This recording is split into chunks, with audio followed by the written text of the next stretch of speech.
আসসালামু আলাইকুম বন্ধুরা, কেমন আছেন সবাই? আমি আলহামদুলিল্লাহ অনেক ভালো আছি। আশা রাখছি আপনারা অনেক ভালো আছেন। আমি আজকে একটা সবজি রান্নার রেসিপি নিয়ে আসলাম। খুব সহজ এবং সুন্দরভাবে মজাদার সবজিটা রান্না করব আজকে। সেই ক্ষেত্রে আমি দিয়ে দিচ্ছি লাউ আর আলু। এখানে আমি বড় একটা আলু নিয়েছি আর লাউ নিয়েছি ছোট একটা। এখন এভাবে রান্না করে নিব। আর এভাবে রান্না করলে কিন্তু খেতে অনেক টেস্টি হয়। একটা মেয়ে মানুষ সবসময় চিন্তা ভাবনা করে যে কিভাবে খাবারটা সুন্দর এবং মজাদার হয় আর পরিবারের সবাই যেন পায়, সেই ক্ষেত্রে কিভাবে রান্না করা সম্ভব বা দরকার। আমি আজকে রান্না করছি।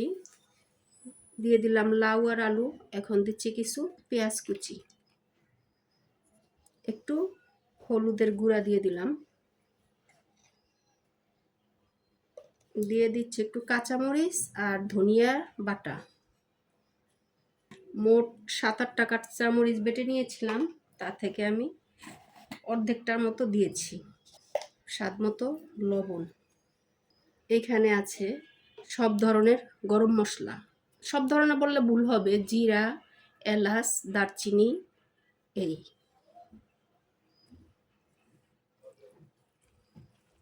এখন মেখে নিচ্ছি, একটু হালকা তেল দিয়ে মেখে নিব।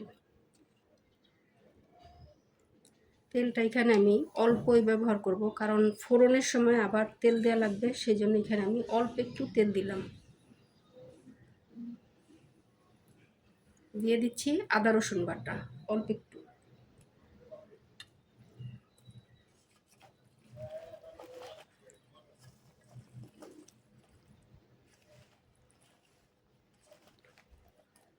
মাখানো হয়ে গেল। যেহেতু কাঁচামরিচ দিছি, আমি কিন্তু গুঁড়ামরিচটাও পরে দিব, এখন গুঁড়ামরিচটা দিলাম না। সর্বশেষ যে কাজটা করছি সেটা হলো, এখানে অ্যাঙ্কার ডাল আমি একটু হাফ সিদ্ধ করে নিয়েছি, দিয়ে দিচ্ছি অ্যাঙ্কার ডাল। একটু ভালোভাবে মেখে নিই।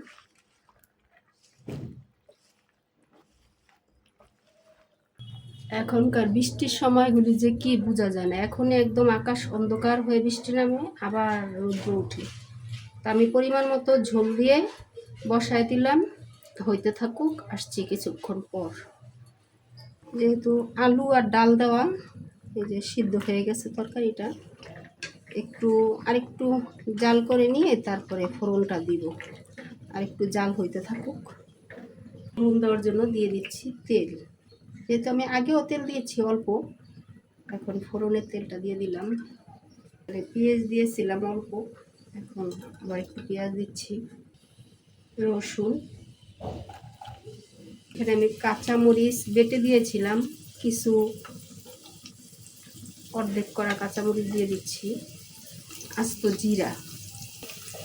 কষিয়ে সবজি রান্না করা যায়, কিন্তু কষানো সবজিটা থেকে এইভাবে মাখানো সবজিটা অনেক ভালো লাগে খেতে, আর কালারটাও সুন্দর হয়। বাচ্চাদেরকে এই ধরনের সবজিগুলি, এর সাথে যদি আপনি একটু ম্যাগি মশলা অথবা একটু টেস্টিং সল্ট দেন, তাহলে একদম হোটেলেরই হয়ে যাবে। কিন্তু যেহেতু আমরা ঘরে রান্না করি আর টেস্টিং সল্টটা অ্যাভয়েড করার সবসময় চেষ্টা করি, টেস্টিং সল্টটা সবসময় খাওয়াটা ভালোও না, শরীরের জন্য অনেক ক্ষতিকর। মশলা ভাজা হয়ে গেছে, এখন দিব একটু হলুদের গুঁড়া, মরিচের গুঁড়া দিয়ে দিচ্ছি। এই ফোড়নে মরিচের গুঁড়াটা দিলে কালারটা একদম সুন্দর একটা কালার আসবে। ফোড়নটা দেওয়া হয়ে গেছে, আর দেখুন কালারটা কত সুন্দর এসেছে, মাশাআল্লাহ।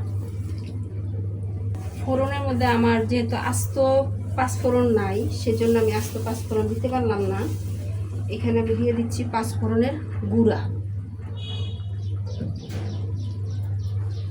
আমরা যে হোটেল থেকে সবজিটা কিনে আনি সকালে রুটির সাথে, ওরা শুধু, আমি এখানে ডাল অ্যাড করেছি, ওরা ডালটা আলাদা রান্না করে আর সবজিটা এভাবে ওরা আলাদা রান্না করে। আমি ঝোল আর টানাবো না। ভিডিওটা দেখার জন্য সবাইকে অনেক অনেক ধন্যবাদ।